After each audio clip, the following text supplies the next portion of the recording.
Hi everybody. Say yes to yourself. Today is 3rd of November 2022. Let us have a quick discussion of all these important topics. This is Prelims 2023 course. You can join this course. We are targeting 28th of May 2023. Then this is Telegram quiz. Every day in morning we are having 5 such multiple choice questions. Join. This is quiz number 178, fact based history. So what is called Magna Carta of English Education? The answer is Wood's Dispatch. किन्होंने title दिया था महामना मदन मोहन मालवीय जी को? The answer is Rabindranath Tagore ji.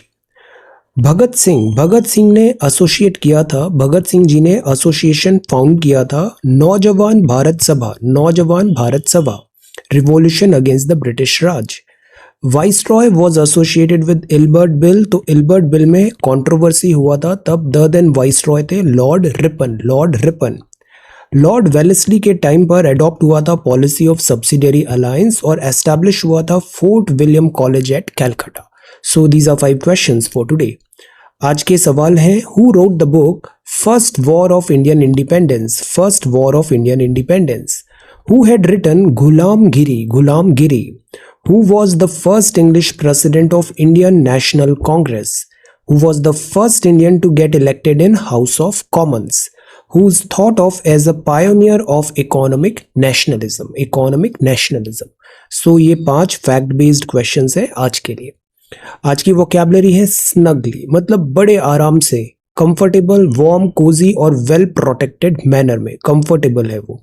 Then delinquency का मतलब होता है अपराध, minor crime, specially that committed by young people.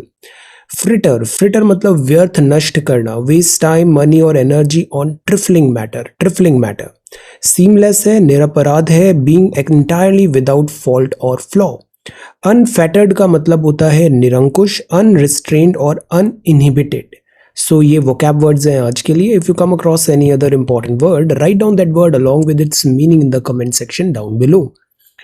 Then this is CSAT. This is question number 1 and this is question number 2. Try to answer these 2 questions. Daily basis पे आप 2 सवाल CSAT के लगाओ. Overall आपका बहुत अच्छा हो जाएगा this aptitude, maths, etc. Then 3rd of November के आज के ये 2 सवाल हैं. पहला सवाल है, prepare a note on the legislative relations. हमारे यहाँ क्वाजी फेडरल गवर्नमेंट है, सेंटर है और स्टेट है. इन दोनों के बीच में जो विधिक रिलेशन है, लेजिस्लेटिव रिलेशंस है, उस पे आपको एक नोट तैयार करना है. ये जो relation between centre and state है ये बहुत इंपॉर्टेंट है. अब नेक्स्ट में हम करेंगे, यहाँ लेजिस्लेटिव है, then we will prepare a note on से एग्जीक्यूटिव एंड दिस इकोनॉमिक. दो फाइनेंशियल रिलेशन होता है सेंटर और स्टेट के बीच में. Prepare a note on the biosphere reserves of India. Discuss their utility and environment conservation. Again ये pet question है, हर exam में से ऑलमोस्ट सवाल आ जाता है बायोस्फीयर रिजर्व्स ऑफ इंडिया. सो ये 2 सवाल हैं, इन दोनों सवालों को लिख के आप इस वेबसाइट में यहाँ पर सबमिट कर सकते हैं your copy. Now let us have a quick look at social media update. तो ये है कैमल्स का एक बहुत बड़ा फेस्टिवल अभी हो रहा है राजस्थान में, और जो है पुष्कर मेला. तो 1 से 8 नवंबर मारो राजस्थान में ये होगा this camel festival, Mela moments. मेले की बात करें तो ये कुछ और मेलों के नाम है. रेड चिली मार्केट, इंडिया का largest red chilli market is held at which of the following fair? तो किस मेले में रेड चिली मार्केट लगता है? बीकानेर, गोगामेडी, रण उत्सव या नागौर का fair. Incentivising technological adoption, promoting in situ मतलब जहां डेंजर है, जहां थ्रेटेंड है, आप वहीं पे कंजर्व कर रहे हो तो वो इन सीटू कहलाता है. एक्स सीटू होता है मतलब उस स्पीशीज को आप कहीं बाहर लेके ले जा रहे हो, जैसे कि zoo, botanical, zoological garden etcetera, that is ex situ. ये जो जीन बैंक होते हैं ये किस टाइप का कंजर्वेशन होगा? इन सीटू होगा या एक्स सीटू? आंसर. तो promoting in situ recycling of household waste as well as zero liquid discharge in industry. तो वेस्ट जहां पर जनरेट हुआ है अब वहीं उसको रिसाइकल रिड्यूस कर दो, तो that is in situ. Drip और स्प्रिंकलर इरिगेशन अडॉप्ट करो. क्लीन टेक्नोलॉजी लाओ सो दैट जो पॉल्यूटिंग गैसेस है वो नहीं आएंगी. So this is incentivising technological adoption. Technology बहुत पावरफुल होती है. अगर इसी से हम बात करें तो अभी एक नया वर्ड फिर से न्यूज में आ गया है, वो है ग्रीन बॉन्ड्स. बॉन्ड्स क्या होते हैं? हमें पैसे की ज़रूरत है, फॉर एग्जांपल किसी कंपनी को, गवर्नमेंट को फॉर अ पर्टिकुलर वर्क, तो वो रिटेल इन्वेस्टर से ऐसे करके पैसे बॉन्ड्स के थ्रू रेज करती है, बॉन्ड्स के थ्रू रेज करती है। तो नॉर्मल बॉन्ड्स क्या होते हैं, it is not share, it is not share. Share में तो आपको से कुछ इक्विटी मिलता है, बॉन्ड्स में आपको जैसे आपने कुछ पैसे दिए और फिर उसका एक फिक्स्ड आपको इतने रिटर्न पे इंटरेस्ट भी मिलेगा, आपका कैपिटल भी सेव रहेगा। सो this is called bonds, this is bonds. ऐसे बॉन्ड्स अभी हाल ही में गडकरी साहब का एक स्टेटमेंट भी आया था, रेलवे दिस जो हमारा मिनिस्ट्री ऑफ दिस रोडवेज है, ये बहुत अभी बॉन्ड्स वे में फंड का रिक्वायरमेंट को फुलफिल करने का ट्राई कर रहे हैं। तो ये एक अम्ब्रेला टर्म हो गया बॉन्ड्स। बॉन्ड्स मतलब रिटेल, आपने ऐसे इन्वेस्टर्स से उन्होंने इन्वेस्ट किया है, उनको आप बॉन्ड्स इशू करके पैसे जनरेट कर रहे हो। अब इसका एक स्पेशल कैटेगरी होता है ग्रीन बॉन्ड।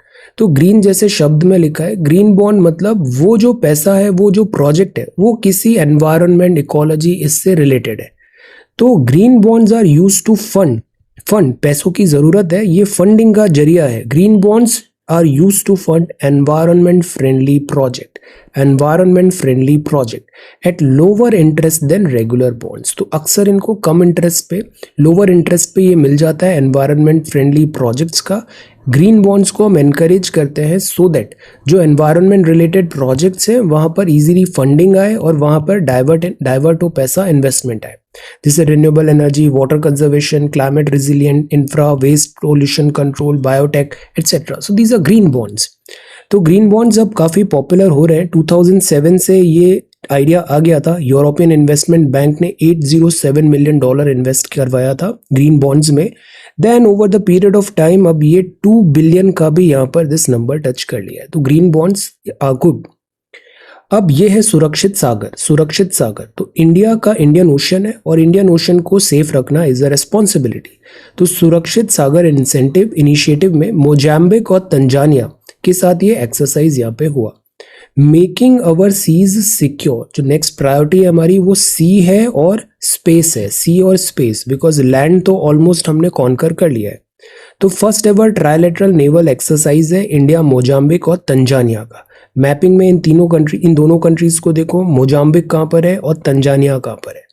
ऑब्जेक्टिव्स क्या था, जब दो डिफरेंट, जैसे हम पढ़ाई करते वक्त भी पीयर लर्निंग करते हैं ना लाइव क्लासेस में, so when people like minded countries interact कर रही है तो बेस्ट प्रैक्टिसेस शेयर होती है और इससे ये फोर्स मल्टीप्लायर होता है। हम बहुत तेजी से मिलिट्री अप टू डेट रहती है आपकी।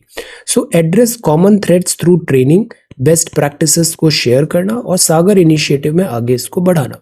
What is SAGAR? SAGAR is security and growth for all in the region. तो दिस इज इंडियन नेवी।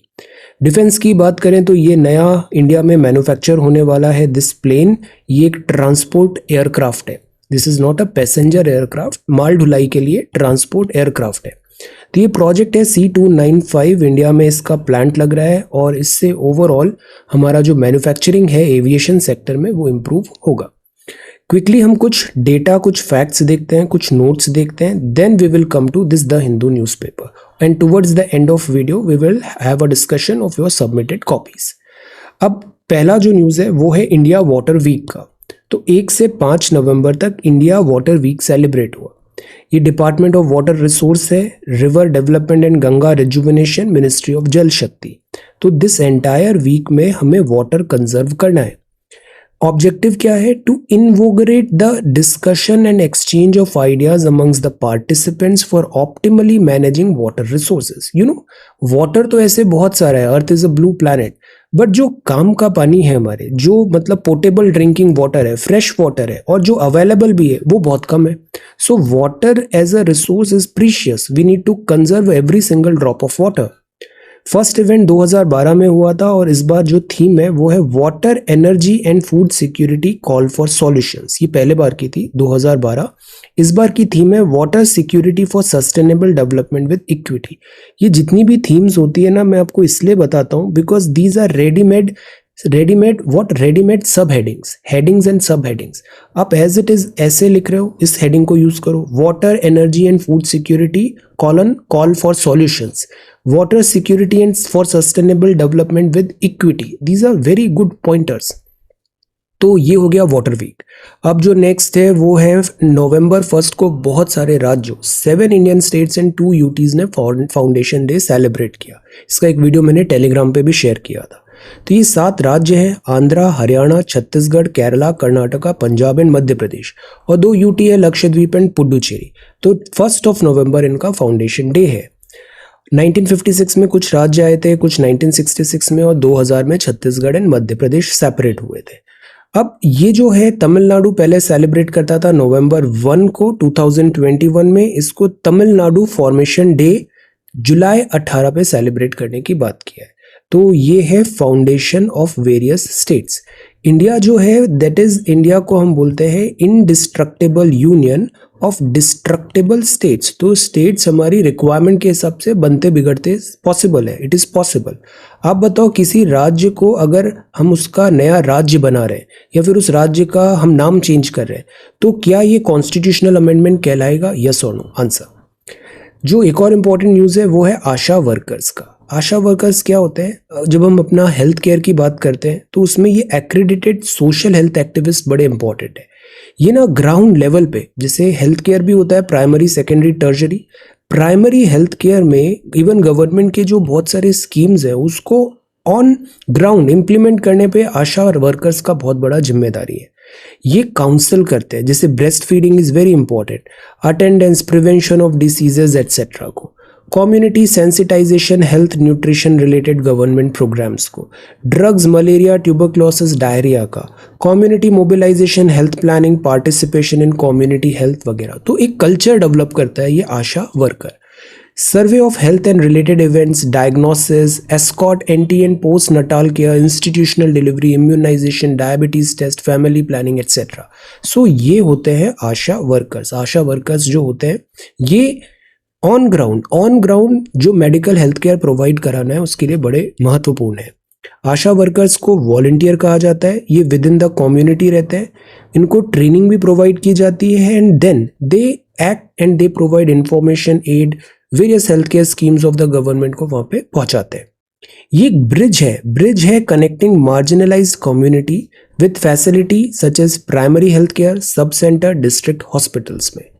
तो they are kind of volunteers और इनका हेल्थ केयर में लास्ट माइल कनेक्टिविटी में बड़ा इंपॉर्टेंट रोल है। इसीलिए आज देश में 10.4 लाख आशा वर्कर्स हैं। लार्जेस्ट आशा वर्कर यूपी में है, पॉपुलेशन भी ज्यादा है। गोवा में वर्कर्स नहीं है ये। अब कंसर्न्स क्या आती है रूरल हेल्थ सर्विसेज में? सबसे बड़ी प्रॉब्लम आती है इंस्टीट्यूशनलाइज नहीं होना, ये लैक ऑफ इंफॉर्मेशन है। बिगेस्ट जो इशू है रूरल हेल्थ सर्विसेज में वो है fear of separation and quarantine.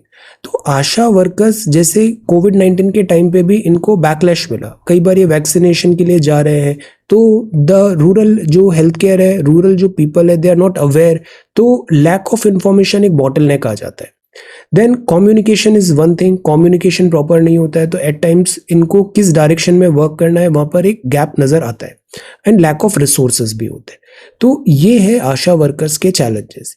अभी 2 क्रिटिकल इश्यूज हो रहा है। पहला तो इनका तनख्वाह फिक्स्ड नहीं होता है और इनके ऊपर वॉलंटियर का टैग लगा हुआ है। तो वॉलंटियर है मतलब आप स्वेच्छा से कर रहे हो, तो एक जो फिक्स्ड लाइक एक फिक्स्ड पैटर्न इनकम का फिक्स्ड वर्क होना, ये चीज यहाँ रियलाइज नहीं हो पाती और इनको एट टाइम सीरियसली भी नहीं लिया जाता। तो दैट इज वाई इनको रेगुलराइज करना जरूरी है, रिकॉग्निशन करना जरूरी है।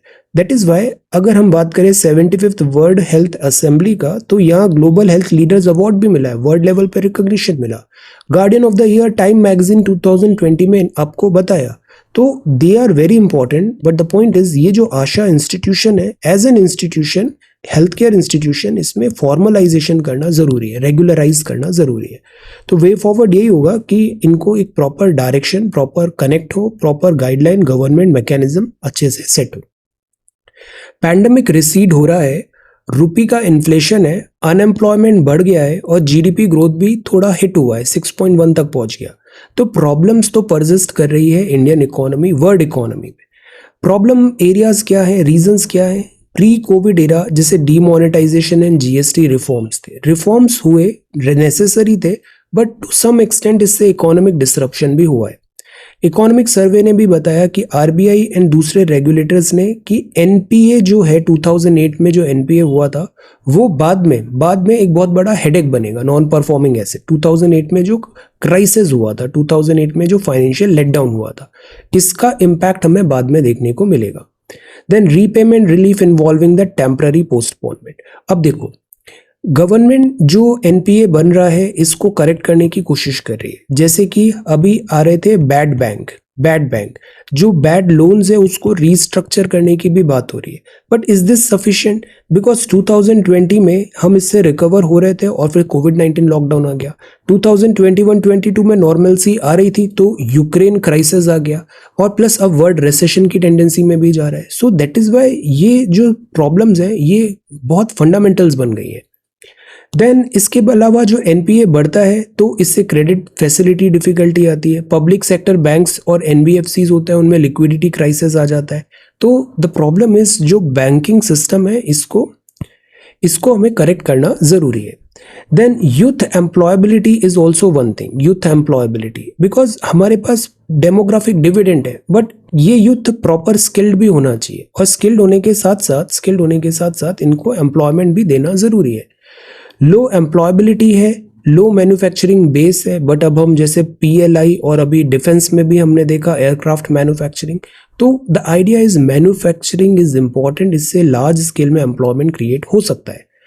नीडफुल मेजर्स ये होंगे कि हम इन्वेस्टमेंट को बढ़ाएं। पॉलिसी जो शिफ्ट है, हम जो वेल्थ है उसका डिस्ट्रीब्यूशन पे फोकस करें, बजाय फ्यू रिच कॉरपोरेशन के small business farmers ordinary labourers को हम फोकस करें। ट्रेनिंग और जो स्किल इम्प्लांट है उसको फोकस करें।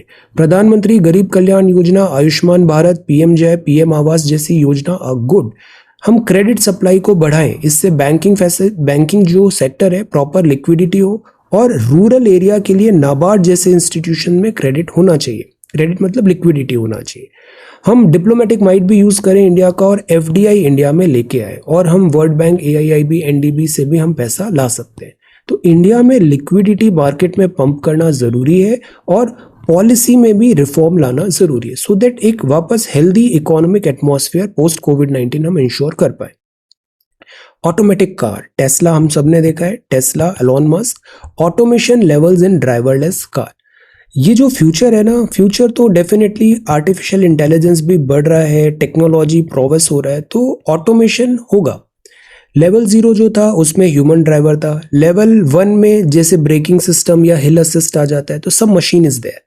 लेवल 2 में आप देखो जैसे क्रूज कंट्रोल आ गया, some machine is taking care of your drive.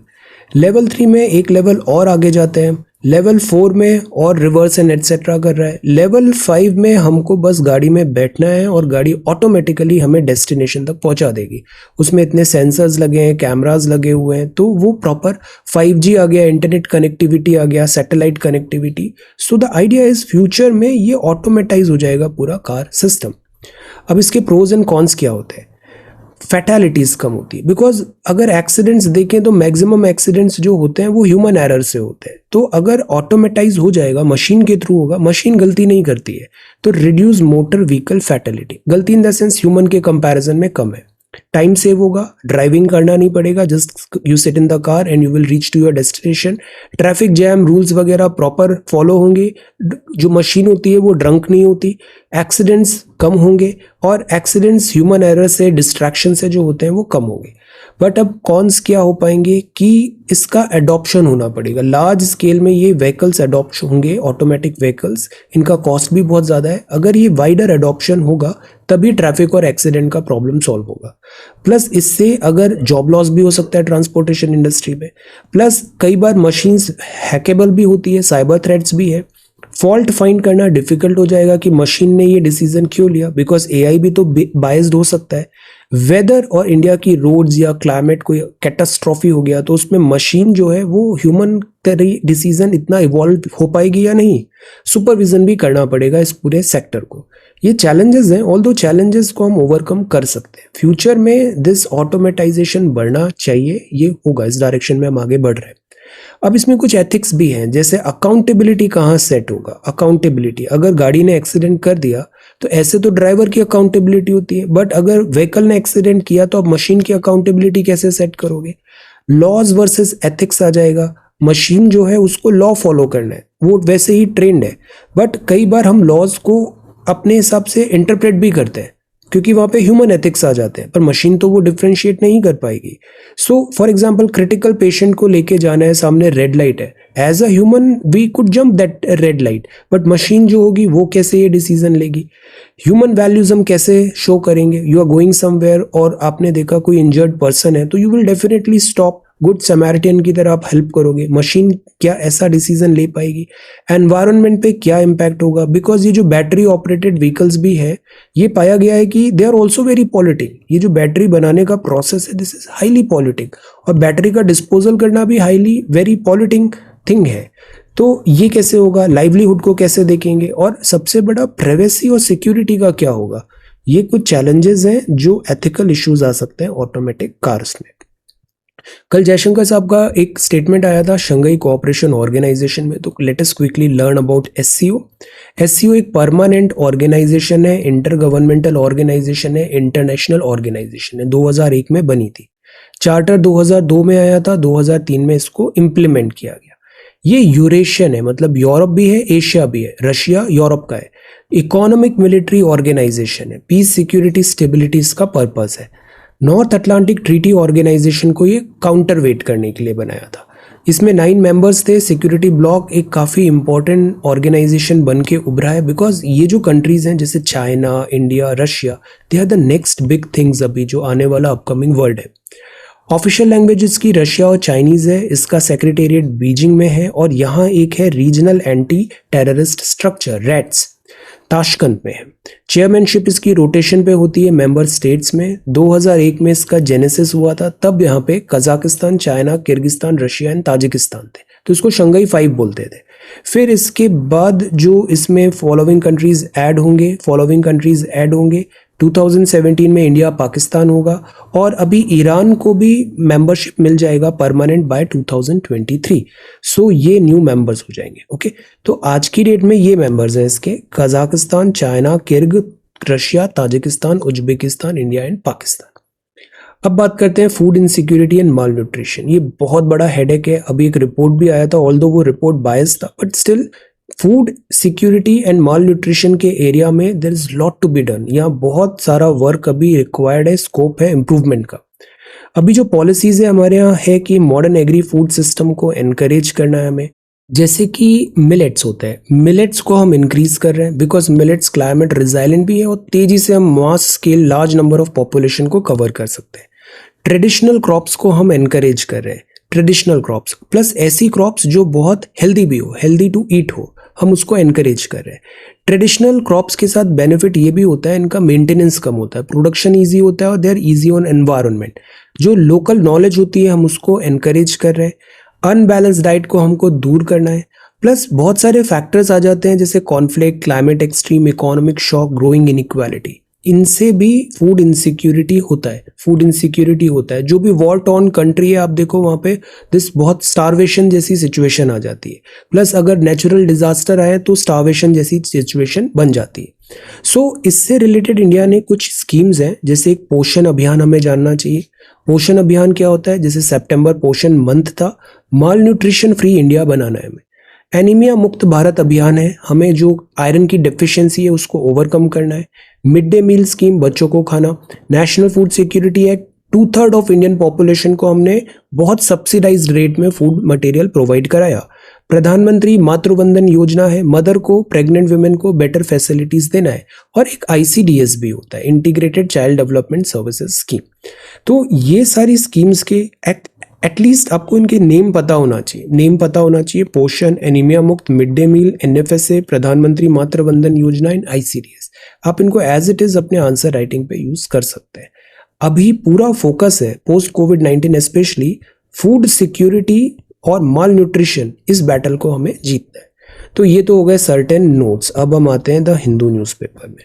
पहला जो न्यूज़ है वो है Netanyahu inching towards reclaiming power in Israel. तो लेट अस सी, लिकुड पार्टी के हैं बेंजामिन नेतन्याहू। इजराइल में अभी डेमोक्रेसी है, but the problem is Israel में क्लियर मेजोरिटी किसी को नहीं मिल रही थी। तो पिछले कुछ टाइम पे बहुत इलेक्शंस हो चुके हैं यहाँ पे, और क्लियर मेजोरिटी मिलती नहीं है, तो फिर री इलेक्शन, कोलिशन गवर्नमेंट सर्वाइव करती नहीं है। Let us see, Benjamin Netanyahu probably will be back. ये सेवा फाउंडर है, विमेन एक्टिविस्ट एलाबेन भट्ट, आप नहीं रहे। तो दिस इज ओके। तो आप फाउंडर थे, एलाबेन भट्ट थे सेवा के। You were 89-year-old Gandhian women activist थे Self-Employed Women's Association. This is important. Self-Employed Women's Association. आप रिसिपिएंट है नेशनल इंटरनेशनल अवार्ड्स के और self employment empowering women in South Asia में आपका सिग्निफिकेंट वर्क है. Prepare a very short note about सेवा. ये काफी इंपॉर्टेंट वर्ड है. Self employed women's association. Learn this word और इसको आप यूज कर सकते हो as a template. Women empowerment etcetera में सेल्फ एम्प्लॉयड विमेन्स एसोसिएशन. ये क्या करता है, क्या मैंडेट है, कुछ important work etcetera find out. Exciting finish. कल इंडिया जीत गया. Curious collage shows rhino horns are shrinking. Collage मतलब कलेक्शन ऑफ फोटोग्राफ्स ऐसे. तो इनके over the period of time ऐसे फोटोज जो क्लिक किए हैं राइनोस के, अब ये बताता है कि over the period of time ये जो हॉर्न होता है ये धीरे धीरे स्मॉल होता जा रहा है, श्रिंक हो रहा है. Karnataka to introduce 10 minutes of dhyan in school PU colleges. Because बच्चों में भी अक्सर हम देख रहे हैं दिस जो इमोशनल एंड दिस उनको स्ट्रांग बनाने के लिए, पीस ऑफ माइंड, और ये हेल्थ के लिए भी अच्छा है. तो दिस मेंटल अलर्टनेस एटसेट्रा के लिए मेडिटेशन को यहाँ पर फोकस किया जा रहा है. प्राइम मिनिस्टर साहब ने हैंड ओवर किया कीज ऑफ 3000 फ्लैट्स इन कालकाजी, और ये फ्लैट्स हैंड ओवर किए हैं स्लम ड्वेलर्स में. ये बड़ा इंपॉर्टेंट एग्जाम्पल है, इसको यूज करना है बिकॉज स्लम्स का जो इशू है हर शहर में ये देखने को मिलता है. स्लम का जो इशू है तो गवर्नमेंट ने क्या डायरेक्शन किया है कि स्लम ड्वेलर्स को, because you can not remove the slum just like that, आपको इन्हें ट्रांसलोकेट करना है. तो गवर्नमेंट का डिसीजन ऐसा है कि यहाँ पर दिस LIG ऐसे फ्लैट्स बनाए हैं इन्होंने, और गवर्नमेंट ने यहाँ पर ये सारे फ्लैट्स वहां पे उनको ट्रांसफर किए, हाउसेस ट्रांसफर किए. तो this is again one solution slum dweller, slum related challenges का. Okay okay then this is construction ban Kejriwal. यहाँ पर कंस्ट्रक्शन में क्या है, GRAP. दिल्ली का पॉल्यूशन लेवल बढ़ गया है तो GRAP में ऐसा मैंडेट होता है, जैसे जैसे पॉल्यूशन बढ़ रहा है वैसे वैसे आप स्टेप्स लोगे पॉल्यूशन को कर्ब करने के. तो दिस इज GRAP. अभी पॉल्यूशन लेवल बढ़ा तो कंस्ट्रक्शन एक्टिविटीज में बैन लग गया है. Uttarakhand defending wrong doings on tree felling. FSI ने बताया from earth with love, and ये है सीड्स ऑफ होप. ये एक आर्टिकल है और फिर आगे टेक्स्ट एंड कॉन्टेक्स्ट में भी एक आर्टिकल है. दोनों जगह बात हुआ है जेनेटिकली मॉडिफाइड क्रॉप्स का, जेनेटिक क्रॉप्स का. Seeds of hope. Scientific consent must dictate products availability to farmers and consumers. See, genetically modified crops क्या होती है, हम सबके एक जीन्स होते हैं, जेनेटिक मटेरियल होता है. सिमिलरली जो क्रॉप्स हैं जैसे एग्रीकल्चर क्रॉप्स है, इनका भी जेनेटिक होता है प्लांट्स का.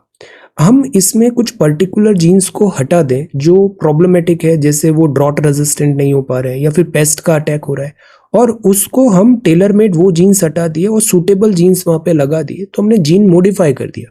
तो नई जो ब्रीड बना क्रॉप का वो से पेस्ट रेजिस्टेंट बन गया, ड्रॉट रेजिस्टेंट बन गया. तो this is a really good thing. अब ये जो क्रॉप होगी इससे इल्ड भी ज्यादा होगी और ये ज्यादा जल्दी खराब भी नहीं होगी. तो it's a win win situation. पर हम स्टिल जेनेटिकली मॉडिफाइड जो क्रॉप्स है उसमें ये चैलेंज आता है कि कोई भी जीन अगर मॉडिफाई हुआ है बाय नेचर सिलेक्शन प्रोसेस से, नेचुरली इवॉल्व हुआ है, तो उसका स्टोरी अलग है. बट अगर कोई आपने आर्टिफिशियली जीन बना के इंट्रोड्यूस करा दिया बायोडाइवर्सिटी में, तो ये एट टाइम्स कैटास्ट्रॉफी भी हो सकता है, ये बैकफायर भी करता है. प्लस जरूरी नहीं है कि जैसे किसी ने जेनेटिकली मॉडिफाइड BT कॉटन ले लिया, अब BT कॉटन एक पर्टिकुलर पेस्ट से आपको बचा के रख रहा है. अब क्या होगा कि सारे फार्मर्स वही BT कॉटन का वो पर्टिकुलर जेनेटिक क्रॉप ही यूज करेंगे, तो इससे जो इवोल्यूशन की प्रोसेस जो आगे कंटिन्यू होना चाहिए वो भी स्टॉप हो जाएगा. इन फ्यूचर अगर इस BT कॉटन में भी कोई डिफिकल्टी आ गई, किसी पेस्ट ने इसको ओवरकम कर लिया और BT कॉटन पे अटैक कर दिया, then we will not have biodiversity. Biodiversity नहीं होगी और नेचर की जो इवोल्यूशन की साइकिल है वो डिस्टर्ब हो गई. ये एक बहुत बड़ा थ्रेट होता है. तो दैट इज वाई जब भी BT क्रॉप्स या फिर जेनेटिकली मॉडिफाइड क्रॉप्स को इंट्रोड्यूस करने की बात होती है, इसका अप्रेजल लेना पड़ता है. जेनेटिक इंजीनियर अप्रेजल कमिटी होती है, ये एपेक्स रेगुलेटर है, MOEFCC का पार्ट है. जेनेटिकली इंजीनियर्ड जब हम स्पीशीज इंट्रोड्यूस कर रहे हैं तो हमें इसको 360 डिग्री सोचना पड़ेगा, इसका पॉजिटिव क्या है, at the same time harm क्या पहुंचाएगी.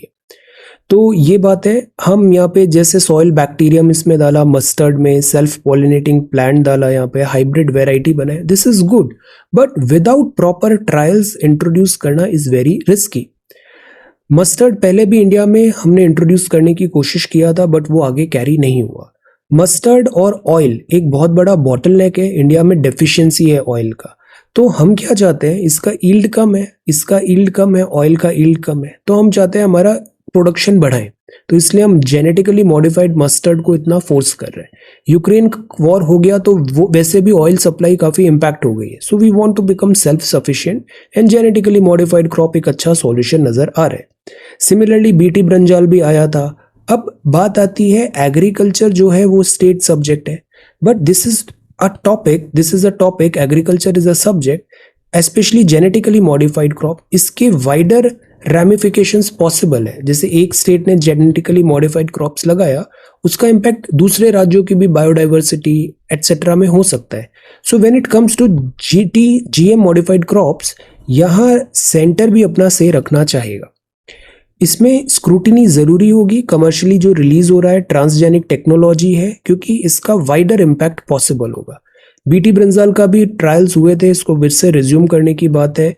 अब यहाँ जो टेक्निक है DMH11, ये भी पुरानी टेक्निक है, जिससे अभी ये नया स्पीशीज बनाया है BT this mustard. CRISPR-Cas9 protein हमने पढ़ा था ना, कैंची की तरह, सीजर की तरह काम करता है। This is not CRISPR-Cas9 technology based. So let us see, we are not against genetically modified crops, but without proper trials and without taking into consideration all the aspects जो थ्रेट भी हो सकता है जेनेटिकली मॉडिफाइड क्रॉप, बिना उन सबको देखे इसको इंट्रोड्यूस करना would be a risky business. So proper channel and regulation के थ्रू ये आना चाहिए। The most dangerous moment since 1962 में वॉर हुआ था। ये 1962 हम चाइना की बात नहीं कर रहे, ये क्यूबन मिसाइल क्राइसिस की बात कर रहे हैं। क्यूबन मिसाइल क्राइसिस में क्या होता है, एक वॉर होता है दो चैंपियंस का। अगर आप हिस्ट्री उठा के देखो और आप केयरफुली चीजों को ऑब्जर्व करो, तो ये जब भी वॉर होता है, जब भी लड़ाइयाँ, ये एक काइंड ऑफ लाइक, इसमें जो नुकसान होता है वो ऑर्डिनरी पर्सन का होता है। सो बी वेरी केयरफुल। और बिग जाइंट्स फाइट करते हैं, और जिस जगह फाइट कर रहे हैं वो डिस्ट्रॉय होती है, वो जगह डिस्ट्रॉय होती है। तो जो क्यूबा है, क्यूबा सोशलिज्म है, रशिया का यहाँ पे से था, न्यूक्लियर वेपन्स डिप्लॉय हुए, क्यूबा फ्लोरिडा के पास है, यूएस ने ऑब्जेक्शन उठाया और brinkmanship on the verge of this nuclear war पहुंच गए थे। अब आ गया है Ukraine. Ukraine directly is not fighting with Russia. Ukraine is not fighting with Russia. Ukraine is a puppet, और यूक्रेन के बिहाफ में NATO is fighting with Russia.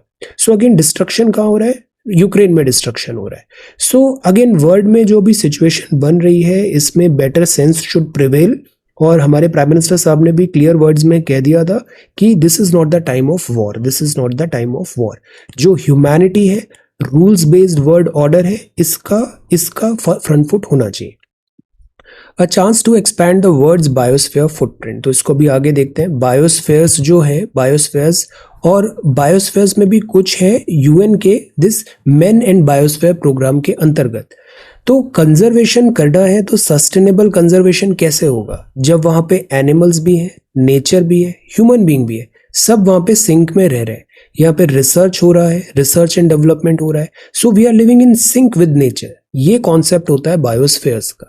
Biosphere एक कॉन्सेप्ट भी होता है जहाँ पे लैंड, वाटर, एयर ये सब मिल रहे हैं, दैट इज बायोस्फीयर। इंडिया में बायोस्फीयर्स हैं और कुछ MAB के अंदर रजिस्टर्ड भी हैं, इसको मैं आगे बताता हूँ। सब्सिडी अमाउंट फर्टिलाइजर का डबल कर दिया है because of inflation and the new hybrid variant of mustard. अभी लेट अस वेट, इसमें बहुत सारे डेवलपमेंट्स आने वाले हैं। अभी धारा मस्टर्ड हाइब्रिड यहाँ पे आया है, genetically engineered variant of mustard, और GAAC ने इसको अप्रूवल दे दिया है। ट्रायल्स जो थे ICAR ने सजेस्ट किया इसकी 28% यील्ड ज़्यादा है, चेक होगा। एक्टिविस्ट बोल रहे हैं कि ये हर्बिसाइड टॉलरेंट है या नहीं है, ज़्यादा बेटर यहाँ पर दिस प्रिकॉशन हमें लेना चाहिए। ये यहाँ पे अभी थोड़ा कंट्रोवर्सी हो रहा है। Let us wait. Can convicted legislator be disqualified from assembly? अब सी, कॉन्विक्ट है मतलब वो गुनाह सिद्ध हो गया है, तो उस टाइम पे हमें पार्लियामेंट को डिक्रिमिनलाइज करना है। तो लेजिस्लेटर, कानून बनाने वाले, अगर वो किसी अपराध में लिप्त है तो उनको यहाँ पर क्लियर करना जरूरी होता है। Section 8 of the RPA 1951 contains provisions aimed at decriminalizing electoral politics. Electoral politics को decriminalize करने का बोलता है RPA 51। There are two categories of criminal cases जिसमें disqualification हो सकता है। पहला कैटेगरी है जब disqualification में अगर आपको 6 years upon any conviction सजा हुई है, और एक सेपरेट कैटेगरी है under which mayor conviction will not until disqualification. तो डिस्क्वालिफिकेशन इज पॉसिबल अगर कॉन्विक्टेड है, बट उसमें भी ये देखा जाएगा किस टाइप का कॉन्विक्टेड है, किस टाइप के गुनाह में है। तो ऐसे केस बाय केस बेसिस में डिस्क्वालीफाई हो सकता है। कोर्ट ने कहा कि power to stay not only the sentence but conviction of a person, supreme court के पास पावर है। रेयर और कॉन्विक्शन जो ऐसा है तो वहां पे आप अपील भी कर सकते हो, कॉन्टेस्ट भी कर सकते हो इलेक्शन। ये न्यूज इसलिए इंपॉर्टेंट है बिकॉज हमारे यहाँ प्रायोरिटी में जो इलेक्शन है और जो लेजिस्लेटर है, इस इलेक्शन प्रोसेस को और लेजिस्लेटिव प्रोसेस को हमें डीक्रिमिनलाइज करना बहुत जरूरी है। This is source of all the wrong doings. Then know your English में है मिस्टेक और दिस बाय मिस्टेक और मिस्टेक दोनों में क्या डिफरेंस है। जैसे ही मेड अ मिस्टेक, तो इसका मतलब है कुछ मिस्टेक हो गया। बाय मिस्टेक मतलब होता है बिकॉज ऑफ केयरलेसनेस, फॉरगेटफुलनेस से वो एरर हुआ है। जैसे बाय मिस्टेक आप स्लिप हो गए, कुछ टूट गया आपसे, तो that is by mistake. I am awfully sorry I took your briefcase by mistake, मुझे ध्यान नहीं रहा, जल्दबाजी में हो गया, बाय मिस्टेक।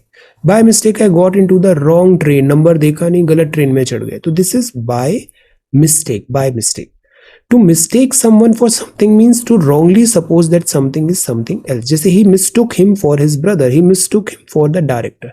तो ये मतलब होता है गलती करना, और यहाँ पर एसोसिएटेड सर्कमस्टेंसेस के कारण दिस रॉन्ग डिसीजन हो गया। तो by mistake and mistake, simply mistake. अब British English is the funny language. Britishers बोलते हैं इसको क्लार्क, और ब्रिटिश और यूएस बोलते हैं इसको क्लर्क। कई बार आप ऐसे वर्ड देखते हो SIC लिखा होता है, रिपोर्टिंग न्यूज़पेपर में आप देखना एक कोट लिखा हुआ है और उसको SIC लिखा है वहां पे। इसका मतलब है कि वो जो कोट है जो आपने रेफर किया है उसमें कुछ एरर हो सकता है, स्पेलिंग मिस्टेक, ग्रामेटिकल एरर, और जिसने वो न्यूज़ ड्राफ्ट किया है वो भी अवेयर है, बट उसने यहाँ पे ऐसे लिख दिया। इसका मतलब है उसने एज इट इज इस सेंटेंस को रिप्रोड्यूस किया है, उसमें गलती हो सकती है। तो this is not newspaper reporters lines, these are actual lines, okay. Then up to scratch का मतलब है it is not up to the scratch, मतलब it is not up to that standard. Then obsequious का मतलब होता है जो attempting to win favour from influential people by flattery, कई बार चापलूसी एटसेट्रा, चाटुकारिकता, this is that word. Fawning sycophant है, boot licking, the minister is always this surrounded by, so this is that, okay. अब ये नेक्स्ट है, we want to be India's defence partner of choice. US official ने कहा। US एक बहुत बड़ा defence manufacturer है, एक बहुत बड़ा बिजनेस है ये। यूनिफॉर्म सिविल कोड की बात है, this is Rishi Sunak. And centre doubles fertiliser because महंगाई बढ़ गई है। इंडिया UK FTA भी करने की बात है। जेनेरिक मेडिसिन, एक जेनेरिक औषधालय भी है। Concern about security of Chinese in Pakistan. Pakistan में सबसे बड़ी डिफिकल्टी होती है सिक्योरिटी की। Everybody, even Pakistanis also feel insecure at times. Concern about security of Chinese in Pakistan, mister Xi ने कहा। Then RBI had to ensure recovery. AI ने एयर एशिया स्टैक लेगा। इंडिया वीट एक्सपोर्ट डबल हुआ है।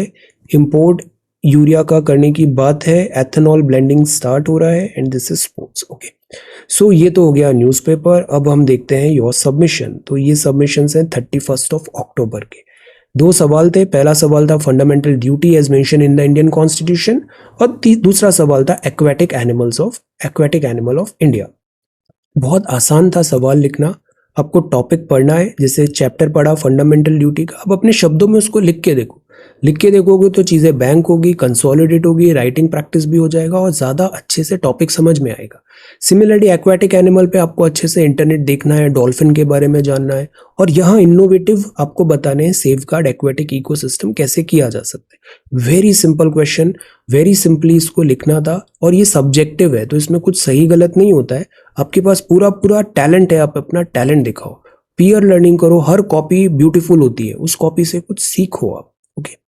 अब जैसे ये तेजस ने कितना अच्छा आंसर लिखा। फंडामेंटल ड्यूटी क्या होता है, देखो यहाँ पे आपने स्टेटमेंट दिया फंडामेंटल ड्यूटी जरूरी है, सारी ड्यूटीज के नाम बताए, फिर उनको एनुमरेट भी कर दिया, इसका सिग्निफिकेंस भी बता दिया, और ड्यूटीज फंडामेंटल ड्यूटीज किस टाइप की हैं क्रिटिसिज्म भी कर दिया। तो सी ऐसे हमने बहुत अच्छे से पढ़ लिया, देख लिया, बट जब हम लिखे तो हमें ज्यादा समझ में आया ना, और खुद के हैंड रिटन नोट्स भी तैयार हो गए। This is a very good thing. Similarly dolphin के बारे में आपने बताया, वेरी नाइस। एक्वाटिक एनिमल क्या होता है, इसके अलग अलग हेडर्स बनाए, तो ये अच्छा स्ट्रैटेजी है। हेडिंग सब हेडिंग करो, इससे बड़ा सिस्टमेटिक लगती है कॉपी, अरेंज्ड लगती है ना। अभय भी बहुत अच्छे आंसर्स लिखता है। सी फंडामेंटल ड्यूटीज क्या है, लिस्ट ऑफ एफडीज बताया, क्रिटिसिज्म, स्टैंडर्ड क्वेश्चन था, उसको पूरा अच्छे से कवर करना था। देन फंडामेंटल ड्यूटीज में आप एक वे फॉरवर्ड भी लिख सकते थे, आपके अकॉर्डिंग ये इनका सिग्निफिकेंस क्या है। विमल वेरी गुड, सी सारे पॉइंटर्स यहाँ पे लिखे, excellent, very good, you are doing really really good, well done. Aquatic animal, अब डॉल्फिन के बारे में अभी हम और डिटेल में लिख सकते थे, कंजर्वेशन स्टेटस जैसे लिखा, वेरी गुड। स्टेप्स, तो जब भी सवाल लिखते हो ना, पूरा पूरा सवाल अटेम्प्ट करना है, पार्ट्स में नहीं, पूरा सवाल जो पूछा गया है सारे एस्पेक्ट्स को कवर करना है। Vimal this is again good, aquatic animal के बारे में लिखा, डायग्राम भी है, very nice. Then conservation status, कोई लेटेस्ट न्यूज भी आप डाल सकते हो, तो इससे क्या होगा, आपका कॉपी बड़ा रेलेवेंट हो जाएगा। मेहुल देखो कितना अच्छा लिखा है, अंडरलाइन भी लिखा है, पार्ट 4A। देन फिर आपने स्वर्ण सिंह कमेटी के बारे में लिखा और 1 by 1 सारा लिखा। आपकी हैंडराइटिंग बहुत ब्यूटीफुल है and this is really good presentation, very good. Criticism भी लिखा, इंपॉर्टेंस ऑफ फंडामेंटल ड्यूटी। अब कुछ लेटेस्ट इसमें करंट अफेयर्स का लेयर डालो। लेटेस्ट मतलब जैसे कि आप कुछ करंट अफेयर्स का डाल सकते हो, अभी रिसेंट प्रेसिडेंट मैम ने जो स्टेटमेंट दिया, या इससे रिलेटेड कोई इनिशिएटिव, गवर्नमेंट स्कीम्स, थिंक। इससे एक लेयर से क्या होगा, कॉपी बहुत यूनिक हो जाती है आपकी। ओके, देन ये Gangetic dolphin, Shagufta, you are again doing so good. Handwriting कितना अच्छा हो गया है, सी एकदम फ्लो में अच्छा दिख रहा है। Conservation status good, project dolphin, see कितना आसान है, लिखना चाहिए, लिखने से और चीजें आसान होती है। कुछ लेटेस्ट स्कीम्स भी डालो यहाँ पे। फंडामेंटल ड्यूटीज के बारे में बताया, वेरी गुड। सिग्निफिकेंस, कुछ एक करंट अफेयर्स का लेयर डालो। अब देखो शुभांगी की कॉपी देखो, क्वेश्चन वही है बट अप्रोच देखो, यहाँ कितना ब्यूटीफुल डायग्राम आ गया। इंडस रिवर डॉल्फिन, इंडिया के एस्पेक्ट में, this is very very beautiful, learn this thing, this is subjective question. अब ये कॉपी देखते ही अच्छा लग रहा है ना, तो क्यों ना आप भी ऐसा करो। ये पीयर लर्निंग, आप सीखो एक दूसरे की कॉपी से। See this is really good. अब देखो सम ऑफ द दिस कितना अच्छा है, डॉल्फिन बड़ी इंटेलिजेंट मैमल होता है, पता है, this is really good, very good. अब ये सारे इसके पॉइंटर्स बताए, सिग्निफिकेंस, एक्सेलेंट। अब बहुत अच्छा कर रहे हो शुभांगी। हम एक और हैबिट बनाते हैं, मार्जिन के बाहर नहीं लिखना है, बिकॉज कुछ केसेस में ना नेगेटिव मार्किंग भी हुई है अगर आप मार्जिन के बाहर लिखते हो। तो जिससे हमारे ये वर्ड आ रहा है, कोशिश करो नेक्स्ट लाइन में लिख लो, मार्जिन के बाहर नहीं जाना चाहिए। Okay, then this is again really good. Second question भी कितना अच्छे से बनाया है, दिस ड्यूटी के बारे में बताया, वेरी गुड। फिर कॉन्स्टिट्यूशन अमेंडमेंट भी बताया, फीचर्स, क्रिटिसिज्म, सिग्निफिकेंस। अब देखो वर्मा कमिटी एंड कंक्लूजन। अब देखो यही चीज मैं ढूंढ रहा था, रीसेंट केसेस। अब ये कॉपी कितनी अच्छी नजर आ रही है, recent cases, this is one of the best copy Shubhangi, excellent. Harjinder this is really good. आप देखो कितना अच्छा प्रेजेंटेशन रहता है आपका, वेरी नाइस। सारे पॉइंटर्स लिखे यहाँ पे, फीचर्स बताए, criticism, importance. Verma committee, very good. Recent कुछ अपडेट्स बताओ। Kirti this is really good, see very neat and clean work. List of fundamental, बस याद हो गया, इससे सवाल आएगा और आप उसको सही कर देना। यहाँ पे आपने करंट अफेयर्स का भी एक लेयर डाला, वंडरफुल। प्रियंका आप भी बहुत अच्छा कर रहे हो, सी इंक्लूजन, सारे पॉइंटर्स कवर कर दिए, लिस्ट भी है, एफडीज, कोडिफिकेशन, क्रिटिसिज्म, हेडिंग, सब heading, source of inspiration, enforceable, very good. This is again very exhaustive, wonderful, very good, और बहुत स्ट्रक्चर्ड भी है, वेरी नाइस। सुमन ने आंसर राइटिंग रिज्यूम किया है, वेरी नाइस। आर्टिकल 51A क्या है, इंपॉर्टेंस बताया, वंडरफुल। इसको थोड़ा और इलेबोरेट करो और पॉइंट्स लिखो यहाँ पे। Aquatic animal is very important, dolphin बहुत इंपॉर्टेंट है। अभी रेड फोर्ट से प्राइम मिनिस्टर साहब ने डॉल्फिन का नाम भी लिया था, this is important. Okay, then Priyanka this is really good, features of dolphin, very nice. ये सारे पॉइंट्स बताए, गुड। सौरभ ने भी बहुत अच्छा डायग्राम बनाया है, सौरभ की कॉपी भी बहुत अच्छी होती है। थ्रेड्स बताए सारे आपने, very nice, see the diagram, good. Dolphin is very very very important. Kirti this is good. अब देखो गवर्नमेंट इनिशिएटिव्स कितने अच्छे से बताया, fantastic. Aquatic animal, Ram Naresh this is good. Objective, significance, threads, wonderful. अब ये गवर्नमेंट लॉज भी लिखे ना, गुड। एक कंक्लूजन भी ड्रॉ करो यहाँ पे। देन फंडामेंटल ड्यूटीज, वल्लभ भाई पटेल साहब के स्टेटमेंट से स्टार्ट किया, वेरी गुड शिखा। देन आइडिया क्या है, लिस्ट बताई आपने सारी, फीचर्स बताए, फैंटास्टिक, क्रिटिसिज्म भी वेरी नाइस। ये सेकंड आपने फिर बताया दिस मेजर्स क्या लेना चाहिए। ये जो मेजर्स पार्ट है ना, इसमें टैलेंट दिखाना था, बहुत सारे नए नए आइडियाज दो, गवर्नमेंट स्कीम्स बताओ, इनिशिएटिव्स किसी एनजीओ वगैरह के थिंक। फंडामेंटल ड्यूटीज सी, अमनदीप बहुत अच्छी कॉपी है आपकी, हैंड राइटिंग भी बहुत अच्छा है। सी फंडामेंटल ड्यूटीज, कुछ रीसेंट एग्जाम्पल्स लिखो यहाँ पे। डॉल्फिन, अब देखो कितना अच्छा मैप है, जिस कॉपी में मैप आ जाता है ना वो बहुत अच्छी कॉपी होती है। Deepali, this is really good, very nice. Fundamental rights बहुत अच्छी कॉपी होती है, एलैबोरेट प्रेजेंटेशन भी आपका बहुत अच्छा है। Neha, this is really good, see कितना अच्छा कॉपी है, सारे पॉइंट्स लिख दिए यहाँ पे। डायग्राम्स, डायग्राम्स बनाओ, मैप बनाओ, गंगा डॉल्फिन कहाँ मिलती है, टाइप्स ऑफ डॉल्फिन कहाँ मिलती है, think. Then Pooja, this is good, features बताए, लिस्ट ऑफ एफडीज, कुछ रीसेंट एग्जांपल्स भी बताओ। अब देखो लिस्ट ऑफ डॉल्फिन, अब देखो ये प्रेजेंटेशन स्टाइल अच्छा है ना, आईयूसीएन का स्टेटस बताया, मैप बता दिया, सिंपल मैप है, अच्छा है, दिस इज रियली गुड। ऐसा हमें भी करना है, एनवायरनमेंट कंजर्वेशन गुड। सुंदर, this is again really good, बहुत हार्ड वर्किंग और आप बहुत मेहनत से पढ़ रहे हो, उसको कंटिन्यू करना, you will get very good results. Shubhangi, you are again very very talented, आप बहुत सिंसियर और डेडिकेटेड तरीके से पढ़ाई कर रहे हो, स्टे फोकस्ड, अपना जो लक्ष्य है उस पर ध्यान दो, this is really good. Fundamental duties है, कॉन्स्टिट्यूशन, वेरी गुड, अपना सारा एनर्जी बेस्ट टू बेस्ट पढ़ाई करना है, बेस्ट टू बेस्ट होमवर्क करना है, एग्जाम क्वालिफाई करना है, focus in that direction. Aditi, this is again really good, see dolphin, very good. Aditi बहुत अच्छे डायग्राम्स एंड बहुत अच्छे आंसर्स करती है, very nice. Amarjeet, see diagram कितना अच्छा है, हिंदी में कितना अच्छे से लिखा है, गंगा, संवैधानिक प्रावधान, very nice. Neha, this is again really good, hand writing is good, heading सब हेडिंग, अब इसमें थोड़ा लेटेस्ट करंट अफेयर्स भी डालना है हमें। डॉल्फिन, रिवर, डायग्राम, मैप होना चाहिए यहाँ पे, very nice. Harjinder, this is good. अब देखो ये स्टाइल अच्छा है, एक्वाटिक इकोसिस्टम को बताया आपने, गुड। शेड्यूल 1T3, सी प्रेजेंटेशन, कंटेंट मोर और लेस सब एक जैसा ही होता है, प्रेजेंटेशन एक डिफरेंशिएटिंग फैक्टर क्रिएट करता है। Pooja, this is really nice, very nice. See measures क्या है, conclusions, very good. Shubhangi, this is second question, see very good, आप बहुत अच्छे आंसर्स लिखते हो, कंटिन्यू करो इसको, खूब मन लगा के पढ़ाई करो। Neha, this is really good, article 51A, very nice. See कितना अच्छा कॉपी है, कंक्लूजन भी लिखा हुआ है, very nice. Daman, Daman is also really really good, problems, Gangetic dolphin, map, diagram होना चाहिए, इम्पैक्ट बताया, मेजर्स बताया, गुड। चंदन, वेरी नाइस, सी कितना अच्छा कॉपी है हमारा, ड्यूटीज बताया आपने, फीचर्स बताया, अब लेटेस्ट कोई लेटेस्ट डेवलपमेंट्स हुए हैं वो भी बताओ। Samuel, this is good, Ganga river dolphin के बारे में बताया, where is the map, diagram, threads क्या है, लेटेस्ट कोई रिपोर्ट्स है ना उसको भी इंक्लूड करना है, ये एनरिचमेंट होता है, okay. So this is really good, बहुत अच्छे आंसर्स है, इसी तरीके से कंटिन्यू करना है। So thank you so much for watching this video, take care, study well and be safe.